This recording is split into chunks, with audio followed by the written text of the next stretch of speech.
नमस्कार दोस्तों, एक बार फिर स्वागत है आपका आपके अपने चैनल नई उमंग में। तो आज हम इस वीडियो के माध्यम से बात करने वाले हैं।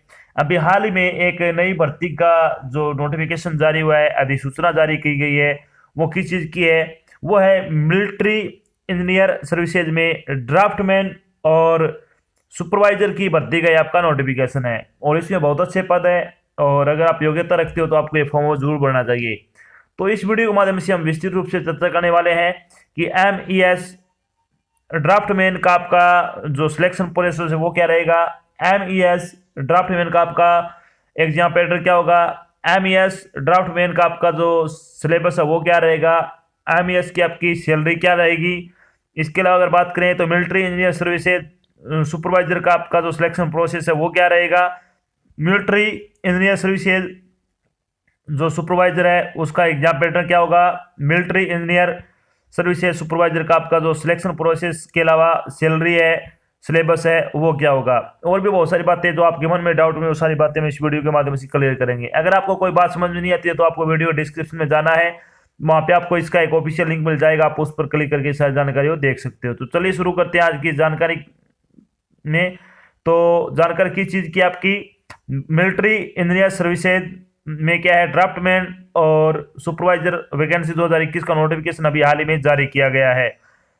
मिलिट्री इंजीनियर सर्विस यानी MES ने पर्यवेक्षक यानी सुपरवाइजर और ड्राफ्टमैन के रिक्त पदों की भर्ती के लिए एक अधिसूचना जारी की है। इस अधिसूचना के अनुसार मिलिट्री इंजीनियर सर्विसेज ने पर्यवेक्षक और ड्राफ्टमैन की भर्ती के लिए 502 पदों पर आवेदन आमंत्रित किए हैं। योग्य और इच्छुक उम्मीदवार 22 मार्च 2021 से 12 अप्रैल 2021 तक MES सुपरवाइजर एंड ड्राफ्टमैन भर्ती 2021 के लिए आवेदन कर सकते हैं। यहाँ हम military engineer services supervisor and draftman vacancy, online form 2021 के अन्य विवरण, जैसे कि इसके लिए आयु सीमा क्या होगी, शैक्षणिक योग्यता क्या रहेगी, सिलेक्शन प्रोसेस क्या रहेगा, एप्लीकेशन फीस क्या रहेगी, और आपको क्या आवेदन कैसे करना है, इसके अलावा आपका एग्जाम पैटर्न क्या होगा और इसका सिलेबस क्या होगा, आदि के बारे में क्या हम विस्तृत रूप से चर्चा करने वाले हैं। तो चलिए सबसे पहले बात कर लेते हैं वैकेंसी डिटेल के बारे में। वैकेंसी डिटेल के बारे में अगर बात करें तो सुपरवाइजर की पोस्ट है 450 है, ड्राफ्टमैन की है वो 52 पोस्ट है। तो टोटल आपकी कितनी है, 502 पदों के लिए क्या है, आवेदन आपसे आमंत्रित किए गए हैं। चलिए बात करते हैं आपका एलिजिबिलिटी क्राइटेरिया क्या रहेगा। तो इसमें अगर बात करें तो आपकी शैक्षणिक योग्यता के लिए, तो ड्राफ्टमैन के लिए उम्मीदवार के पास भारत में मान्यता प्राप्त विश्वविद्यालय से आर्किटेक्चर में डिप्लोमा होना चाहिए। यानी अगर आपने आर्किटेक्चर में डिप्लोमा कर रखा है तो आप ड्राफ्टमैन के लिए अप्लाई कर सकते हो। इसके अलावा अगर बात करें सुपरवाइजर की भर्ती के लिए, तो उम्मीदवार को किसी भी मान्यता प्राप्त विश्वविद्यालय से पोस्ट ग्रेजुएट या फिर अंडर ग्रेजुएट की डिग्री या फिर इसके समकक्ष कौन सी भी डिग्री है वो होनी चाहिए। तो अगर आपके पास डिग्री है तो आप इसके लिए क्या अप्लाई कर सकते हो। साथ में आपके पास क्या है, एक्सपीरियंस भी होना चाहिए मिनिमम 1 साल का वो सुपरवाइजर के लिए, वो आपके पास अगर है तो आप अप्लाई कर सकते हो। चलिए बात कर लेते हैं एज लिमिट के बारे में। तो मिनिमम एज आपकी 18 वर्ष है, मैक्सिमम आपकी 30 वर्ष हो सकती है। इसके अलावा आयु में छूट भी है, वो आपको वीडियो डिस्क्रिप्शन में एक लिंक दिया हुआ, आप उस पर क्लिक करके सारी जानकारी वो देख सकते हो। चलिए बात करते हैं इंपॉर्टेंट डेट के बारे में। इंपॉर्टेंट डेट के बारे में अगर बात करें तो आपके ऑनलाइन फॉर्म कब से शुरू हो रहे हैं। MES जो ड्राफ्टमैन और सुपरवाइजर की भर्ती है उसके ऑनलाइन फॉर्म है वो 22 मार्च से शुरू हो रहे हैं। लास्ट डेट आपकी 12 अप्रैल है, यानी 12 अप्रैल 2021 से पहले आपको अपना फॉर्म भर के जमा करवा देना है। एग्जाम डेट भी इन्होंने साथ में बता दी है, शायद आपका 16 जून को इसका एग्जाम होगा। 16 जून को एग्जाम होगा, एक बार वो देख लेना, आपको वीडियो डिस्क्रिप्शन में आपको दिया हुआ है। चलिए बात कर लेते हैं एप्लीकेशन फीस क्या रहेगी। एप्लीकेशन फीस के बारे में अगर बात करें, जनरल और OBC के लिए 100 रुपये फीस रखी गई है। ST ST और PWD के लिए आपकी कोई फीस नहीं है। फीस का भुगतान आपको ऑनलाइन माध्यम से करना है, जैसे कि डेबिट कार्ड हो गया, नेट बैंकिंग हो गया, क्रेडिट कार्ड हो गया, आदि के माध्यम से अपना जो फीस का भुगतान है वो कर सकते हो। चलिए बात कर लेते हैं मिलिट्री इंजीनियर सर्विसेज ड्राफ्टमैन और सुपरवाइजर का आपका जो सिलेक्शन प्रोसेस है वो क्या रहेगा। तो आपका रिटन एग्जाम होगा, इसमें इंटरव्यू नहीं है, आपका ओनली एक रिटन एग्जाम होगा, ऑनलाइन टेस्ट होगा कंप्यूटर बेस्ड, और उसी के आधार पे क्या आपका जो सिलेक्शन है वो किया जाएगा। उसके आधार पे आपकी एक मेरिट लिस्ट निकलेगी, अगर उसमें आपका नाम है तो आप इसके लिए क्या है सिलेक्ट हो जाओगे। तो चलिए सबसे पहले बात कर लेते हैं कि मिलिट्री इंजीनियर सर्विसेज ड्राफ्टमैन और सुपरवाइजर का आपका एग्जाम पैटर्न क्या रहेगा। तो इसमें आपके कौन से सब्जेक्ट से कितने क्वेश्चन पूछे जाएंगे। सबसे पहली बारी आती है आपकी जनरल इंटेलिजेंस एंड रीजनिंग के 25 क्वेश्चन होंगे, 25 नंबर का होगा। फिर न्यूमेरिकल एप्टीट्यूड होगा, 25 क्वेश्चन होंगे, 25 नंबर का होगा। General English and general awareness होंगे 25 क्वेश्चन 25 नंबर के। और एक आपका क्या है जो स्पेशलाइज टॉपिक से क्वेश्चन पूछे जाएंगे, यहाँ जो आपका जैसे कि ड्राफ्ट में हो गया तो ड्राफ्ट से संबंधित आ जाएंगे, सुपरवाइजर से संबंधित के आपसे क्वेश्चन पूछे जाएंगे, 25 क्वेश्चन 50 नंबर के होंगे। तो इस तरह से आपका क्या है जो टोटल जो आपका पेपर होगा वो 125 नंबर का हो जाए, 125 नंबर का होगा। टाइम आपको 2 घंटे का टाइम दिया जाएगा। टाइम कितने बजे से पेपर शुरू होगा आपका? 10 बजे से लेकर सुबह 10 बजे आपका पेपर शुरू होगा और दोपहर के 12 बजे तक के आपका पेपर होगा। टाइम भी यहाँ पे दिया हुआ है। पेपर आपका ऑब्जेक्टिव टाइप होगा। पेपर आपका दोनों भाषाओं में होगा जैसे कि हिंदी और इंग्लिश, और इसमें आपकी नेगेटिव मार्किंग भी होगी, ये ध्यान रखना आपको। वो आपको वीडियो डिस्क्रिप्शन लिंक दिया हुआ, आप उस पर क्लिक करके देख लेना। शायद 1/4 आपकी नेगेटिव मार्किंग भी है।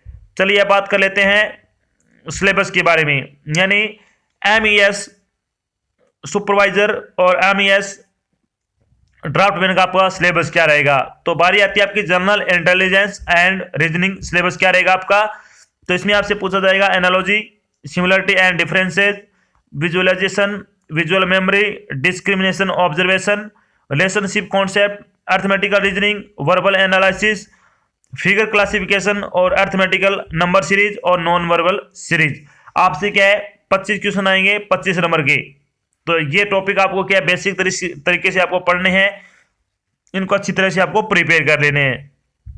बात करते हैं न्यूमेरिकल एप्टीट्यूड का सिलेबस क्या रहेगा आपका। तो न्यूमेरिकल एप्टीट्यूड के सिलेबस के बारे में अगर बात करें तो सिंप्लीफिकेशन से संबंधित क्वेश्चन पूछे जाएंगे, decimal fraction, LCM HCF, ratio and proportion, percentage, average, profit and loss, discount, simple and compound interest, measurements, time and work, ratio and time, time and distance, table and graph से संबंधित क्या आपसे question पूछे जाएंगे। 25 question होंगे, 25 number के आएंगे। चलिए बात कर लेते हैं जनरल इंग्लिश का सिलेबस क्या रहेगा। तो इंग्लिश के सिलेबस के बारे में अगर बात करें तो English language and its correct usage, vocabulary, grammar, sentence structure, synonyms, antonyms, paragraph writing, report writing और लेटर राइटिंग आदि से संबंधित आपके क्वेश्चन पूछे जाएंगे। और अभी आपकी क्लासेस चल रही है, सुबह 9:30 बजे आपकी क्लास होती है इंग्लिश की रोजाना। अब तक आपकी 90 क्लास से कंप्लीट हो चुकी है। अगर आप ज्वाइन करना चाहते हो, इंग्लिश की तैयारी को अच्छे तरीके से करना चाहते हो, तो वहाँ पे आपको टेस्ट प्रोवाइड करा देते हैं। 25 क्वेश्चन होते हैं और वो 25 क्वेश्चन वो इन्हीं टॉपिक पर आधारित होते हैं। अगर आप ज्वाइन करना चाहते हो तो वो क्लास है वो ज्वाइन कर सकते हो। आपकी क्लास वो फ्री ऑफ कॉस्ट है। चलिए अब बात कर लेते हैं कि आपका जनरल अवेयरनेस का सिलेबस क्या रहेगा। तो जनरल अवेयरनेस में क्या क्या पूछा जाएगा? Sports, history, culture, geography, economic scene, general polity, Indian constitution और साइंटिफिक रिसर्च और करंट जीके। करंट जीके भी कुछ क्वेश्चन है वो आपसे पूछे जाएंगे। तो ये आपका जनरल नॉलेज का सिलेबस हो गया। इन टॉपिक से आपके क्वेश्चन पूछे जाएंगे। इनको आपको क्या अच्छी तरीके से पढ़ते रहना है। जितने भी करंट जीके उसको आपको अच्छी तरह से याद कर लेने हैं। चलिए अब बात आती है आपकी जो आपका स्पेशलाइज टॉपिक होंगे वो कौन कौन से टॉपिक से होंगे, क्वेश्चन कौन कौन से टॉपिक से होंगे।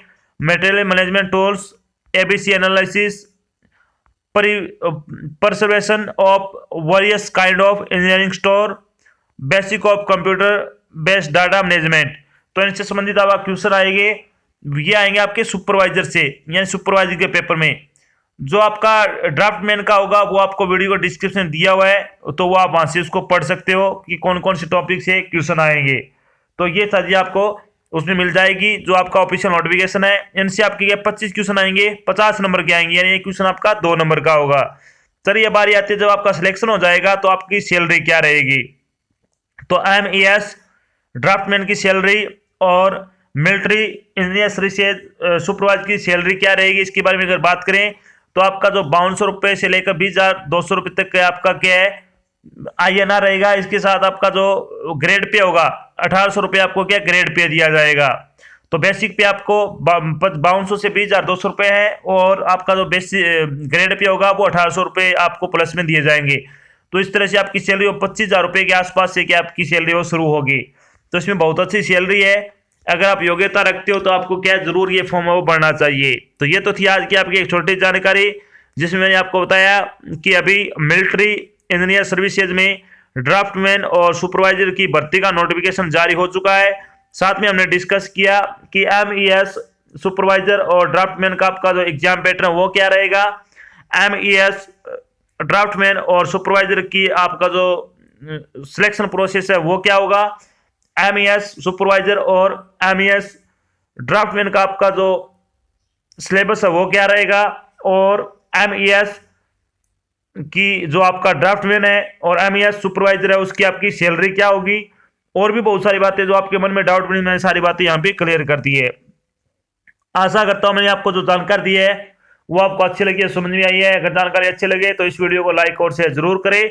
अगर आप चैनल पे नए हो तो चैनल को सब्सक्राइब कर लेना, और साथ में आपको एक बेल आइकन दिख रहा होगा उसको आपको प्रेस कर लेना, ताकि जब भी कोई नई जानकारी डाल जाए आपके पास उसका नोटिफिकेशन आ जाए और आप जल्द से जल्द क्या वो जानकारी ज्वाइन कर सको। तो आज की जानकारी बस इतना ही, मिलते एक नई जानकारी के साथ, तब तक के लिए जय हिंद, जय भारत, धन्यवाद।